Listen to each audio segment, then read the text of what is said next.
ساتھی نے بزرگ ہمارے ساتھی ہیں اللہ نے جزائے خیر دے، ایک بہت اہم سوال پوچھا جو بہت سے لوگوں کا یہاں پر عقیدہ ہے کہ رسول اللہ صلی اللہ علیہ وسلم کے صدقے آپ کے وسیلے سے یا اولیاء کے وسیلے سے، پنجتن پاک وہ کہتے ہیں ان کے وسیلے سے دعائیں کرتے ہیں، اور کہتے ہیں کہ اس طرح دعا کرنی چاہیے، دعا کے آداب میں سے، اور دعا قبول ہوتی ہے، مقبول ہوتی ہے.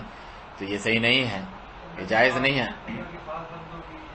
اللہ کے خاص بندوں سے، کیونکہ وسیلے کا مطلب ہے عربی میں ایک ذریعہ استعمال کرنا. یہ وسائل ہے، علام ہیں، وسائل ہیں، ذرائع ہیں، اس کو استعمال کرنا یا شفاعت کے لیے کسی ایک کو بیچ میں ڈالنا. وسیلہ جو ہے قرآن مجید میں ذکر ہے کہ یا ایھا الذین آمنوا اتقوا اللہ وابتغوا الیہ الوسیلہ وجاہدوا فی سبیلہ لعلکم تفلحون، کہ اے ایمان والو اللہ تعالیٰ سے ڈرو اور وسیلہ اختیار کرو، اس کی راہ میں جہاد کرو تاکہ تم کامیاب ہو جاؤ. ایک یہ ذکر ہے سورہ مائدہ میں، اسی طرح سورہ بنی اسرائیل میں بھی ذکر ہے کہ اولئک الذین یدعون یبتغون الی ربہم الوسیلہ ایہم اقرب یرجون رحمتہ یخافون عذابہ ان عذاب ربک کان محذورا. یہ وہ نیک لوگ ہیں، اللہ کے اولیاء ہیں، اولئک الذین یدعون، جنہیں یہ لوگ پکارتے ہیں، یبتغون، وہ خود تلاش کرتے ہیں اللہ تعالیٰ کے دربار میں جانے کا وسیلہ کوئی، کہ کون ان میں سے زیادہ اللہ کے قریب ہیں، اس کی رحمت کی امید بھی رکھتے ہیں، اس کے عذاب سے ڈرتے بھی ہیں، اور تمہارے رب کا عذاب جو ہے ڈرنے کی چیز ہے. تو یہ خود جن اولیاء کو پکارتے ہیں وہ تو خود اللہ کے ہاں وسیلہ ڈھونڈتے ہیں. وہ کون سا وسیلہ ڈھونڈتے ہیں؟ ہمیں بھی وہ اختیار کرنا چاہیے. اللہ نے حکم دیا ہے وسیلے کا تو اس کی تشریح بھی بتائی ہے. تبھی میں نے کہا قرآن کریم اپنی مرضی کا کھول کے اس نے دیکھا وسیلے کا ذکر ہے نا، تو میری مرضی بس نبی کے وسیلے سے مانگوں گا. اس کی جو تفسیر نبی صلی اللہ علیہ وسلم نے اپنے عمل سے بتلائی، صحابہ نے سیکھی، کیا یہ اس سے ثابت ہے؟ نہیں. وسیلہ ادھر جو ذکر ہے وہ انسان کا اپنا نیک عمل ہے، جس طرح سے وجاہدوا فی سبیل اللہ، اللہ کے راہ میں جہاد کرو تاکہ کامیاب ہو جاؤ.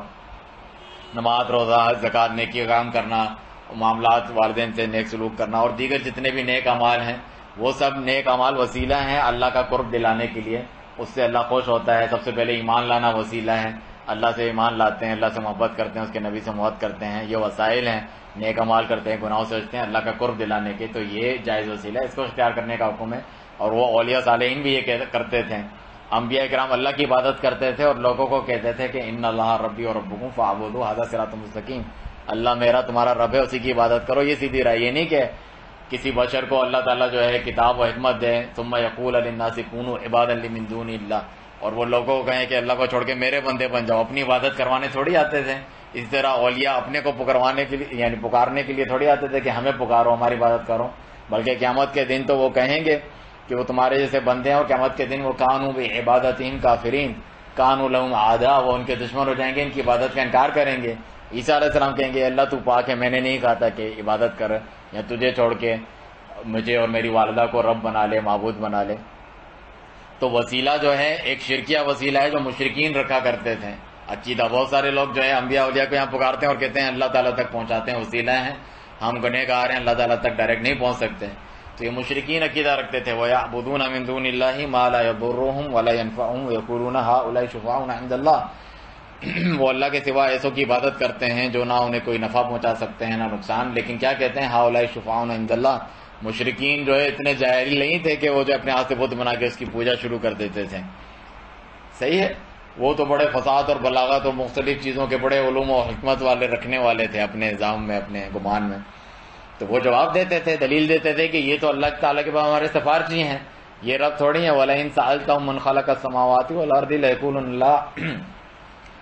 آپ ان مشرکوں سے پوچھیں زمین آسمان کس نے پیدا کیا؟ اللہ نے. رزق کون دیتا ہے؟ اللہ دیتا ہے. زندہ کو مردے سے، مردے سے زندہ کو کون نکالتا ہے؟ اللہ تعالیٰ کرتا ہے. وَمَن يُدَبِّرُ الْأَمْرَ، تمام کائنات کو چلانے والا، تدبیر کرنے والا کون ہے؟ سَيَقُولُونَ اللَّهُ، وہ کہیں گے سب اللہ کا راہ کرنے والا ہے. کون ہے ساتوں آسمان کا رب اور جو کچھ اس کے درمیان ہے؟ اللہ تعالیٰ ہے. کون ہے جو بارش نازل کرتا ہے اور جو زمین سے اگاتا ہے چیزیں؟ ان سب کا جواب سَيَقُولُونَ لِلَّهِ، وہ کہتے ہیں اللہ تعالیٰ ہی سب کرنے والا ہے. وَهُوَ يُجِيرُ وَلَا يُجَارُ عَلَيْهِ، وہ پناہ دیتا ہے، اس کے مقابلے میں کوئی پناہ نہیں دے سکتا. سَيَقُولُونَ لِلَّهِ، یہ سارے کام تو اللہ کے ہیں. اس کے باوجود وہ مشرکین تھے کہ اس وجہ سے کہ اللہ تعالیٰ کے پاس سفارشی ہیں، اللہ نے ان کو عطا کیا ہے، اللہ نے ان کو شفیع بنا دیا ہے، حالانکہ اللہ نے کوئی ان کو نہیں بنایا. اللہ تعالیٰ نے اس آیت کے آگے جواب بھی دیا، کیا قُلْ أَتُنَبِّئُونَ اللَّهَ، کیا تم اللہ کو خبر دیتے ہو جسے وہ آسمان اور زمین میں نہیں جانتا، نہیں بنایا اس نے شریک کہ اس کے ذریعے سے آؤ. اللہ تعالیٰ نے تو ڈائریکٹ مانگنے کا کہا. وَقَالَ رَبُّكُمُ ادْعُونِي اسْتَجِبْ لَكُمْ، تمہارے رب نے حکم دیا ہے مجھے پکارو ڈائریکٹ، میں تمہاری دعا قبول کروں گا. میں تمہارے قریب ہوں، دور تھوڑی ہوں تمہاری کہ نہیں سنتا. وَإِذَا سَأَلَكَ عِبَادِي عَنِّي فَإِنِّي قَرِيبٌ، جب میرے بندے میرے بارے میں پوچھیں تو میں ان کے قریب ہوں، بتا دو کس طرح قریب ہوں. اجیب دعوت الداعی اذا دعان، جب مجھے پکارنے والا مجھ سے دعا کرتا ہے میں اس کی دعا قبول کرتا ہوں، اس کی پوری کرتا ہوں. تو ہمیں تو فَلْيَسْتَجِيبُوا لِي، تو ہمیں چاہیے اللہ کی بات مانیں اور اسے پورا کریں، اسی میں ذکر ہے. اسی طرح مشرکین ہی جو اولیاء بناتے ہیں اللہ کے سوا، باقاعدہ آیت ہے وَالَّذِينَ اتَّخَذُوا مِن دُونِهِ أَوْلِيَاءَ، سورہ زمر کے شروع میں، جنہوں نے اللہ کے سوا اور اولیاء بنائے ہوئے ہیں تو وہ بھی دلیل کیا دیتے ہیں، مَا نَعْبُدُهُمْ إِلَّا لِيُقَرِّبُونَ إِلَى اللَّهِ زُلْفَىٰ، ہم ان کی عبادت نہیں کرتے مگر یہ اس لیے کہ اللہ کے قریب کر دیں ہم، اسی لیے صرف، یہ تھوڑی کہ ہمارے رب ہیں یا خالق اور مالک ہیں، وہ بھی نہیں مانتے تھے. تو اللہ تعالیٰ نے اسی کو شرک قرار دیا. تو یہ شرکیہ وسیلہ ہے جو بہت سارے لوگ رکھتے ہیں. ایک اور وسیلہ ہے جس کا ادھر ذکر کیا، وہ بھی دین میں ایک نیا کام اور بدعت ہے، اور بدعت بھی بہت بڑا گناہ ہوتا ہے. جو ہم کبیرہ گناہ، بدکاریاں، چوری چکاری، قتل و غارت، اور ان کو بڑا گناہ ہم سمجھتے ہیں، شراب خوری، جو ہے سور کا گوشت کھانا، والدین کی نافرمانی وغیرہ، اس کو بہت عظیم چیز سمجھتے ہیں کہ یہ بہت بڑے گناہ ہے، اور واقعی بڑے گناہ ہیں، ہلاک کرنے والے ہیں، ان کو کبیرہ گناہوں میں سے گنوایا ہے. تو بدعت اس سے زیادہ بری چیز ہے. وہ گویا کہ شریعت سازی کر رہا ہوتا ہے، اللہ تعالیٰ کا جو حق ہے شریعت سازی کا سمجھتا ہے کہ مجھے بھی حق ہے کہ میں بھی شریعت سازی، دین مکمل ہو گیا تو میں بھی اس میں کچھ اضافہ کمی کر سکتا ہوں، اس لیے بدعتی بہت بڑا گنہگار ہوتا ہے اور اس کا عمل قابل قبول نہیں ہے اللہ تعالیٰ کے یہاں. حالانکہ وہ محنت بھی کرتا ہے، تھکتا بھی ہے، عمل بھی کر رہا ہوتا ہے. من عمل عملا لیس علیہ امرنا فہو رد، جس نے کوئی ایسا عمل کیا جس پر ہمارا حکم نہیں تو وہ مردود ہے، قابل قبول نہیں ہے. تو ایسی دعا قابل قبول نہیں ہے جس طرح کافروں مشرکوں کی نہیں ہے. وما دعاء الکافرین الا فی ضلال، کافروں کی دعا اور پکارنا بیکار ہے، اللہ تعالیٰ کے نزدیک وہ قبول نہیں فرماتا ایسے لوگوں کی. تو صحابہ کرام کو نبی صلی اللہ علیہ وسلم نے یہ نہیں سکھلایا کہ میرے وسیلے سے دعا مانگنا. نبی صلی اللہ علیہ وسلم موجود ہوتے، صحابہ آتے کہ دعا کیجیے، آپ دعا کرتے، بارش ہوتی، آپ چلے گئے تو پھر دنیا سے آپ سے دعائیں کرتے، آپ سے قبر پہ جا کے دعائیں نہیں کرواتے تھے. بلکہ عمر بن خطاب رضی اللہ عنہ کے دور میں مشہور حدیث ہے، صحیح بخاری وغیرہ میں، قحط سالی ہو گئی تھی تو آپ نے عباس رضی اللہ عنہ جو رسول اللہ صلی اللہ علیہ وسلم کے چاچا تھے، زندہ موجود تھے، زندہ آدمی کو کہہ سکتے ہیں بھائی میرے لیے دعا کرو. اپنے نیک اعمال کو بھی وسیلہ بنا سکتے ہیں، اے اللہ میں تجھ پہ ایمان لایا، تو میرے گناہ بخش دے، تو میری مشکل دور کر دے، میں نے فلاں نیک عمل کیا. اسی طرح کسی نیک آدمی کو کہہ سکتے ہیں میرے لیے دعا کرو، زندہ موجود جو ہے. بالکل. تو انہوں نے دعا کی اور بارش ہو گئی، سارے صحابہ موجود تھے، کسی نے نہیں کہا کہ نبی صلی اللہ علیہ وسلم کے وسیلے سے کیوں نہیں دعا کر رہے آپ امیر المومنین، اور جو ہے آپ کی قبر مبارک یہاں موجود ہے اس کے وسیلے سے وغیرہ. نہیں، اس کا طرف ان سب کا یہی عقیدہ تھا، کسی کا یہ نہیں تھا کہ وسیلے سے دعا کریں.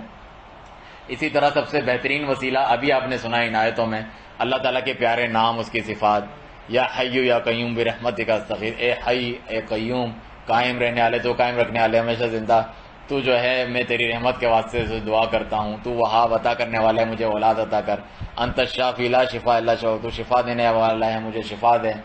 مختلف جو ہے رحمان و رحیم ہے، مجھے بخش دے، غفور ہے، غفار ہے، تو قہار ہے، کافروں پر عذاب نازل کر، جبار ہے، ہماری مدد کر، ناصر، نصرت فرما، کافر فانصرنا علی القوم الکافرین.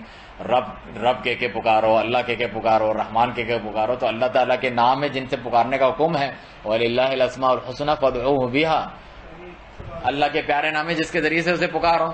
تو اس کا خلاصہ میں آپ کو بتاؤں، وسیلہ جائز ہے، اللہ کے پیارے ناموں کے ذریعے سے دعا کریں، اپنے نیک اعمال کا واسطہ دیں اللہ تعالیٰ کو.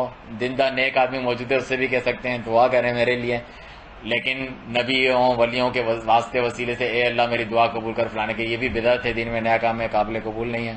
ڈائریکٹ ان کو پکارنا نبی رسول کو کہ وہ اللہ تعالیٰ تک سفارش کریں گے، یہ مشرکوں والا عقیدہ ہے، وہ جائز نہیں ہے.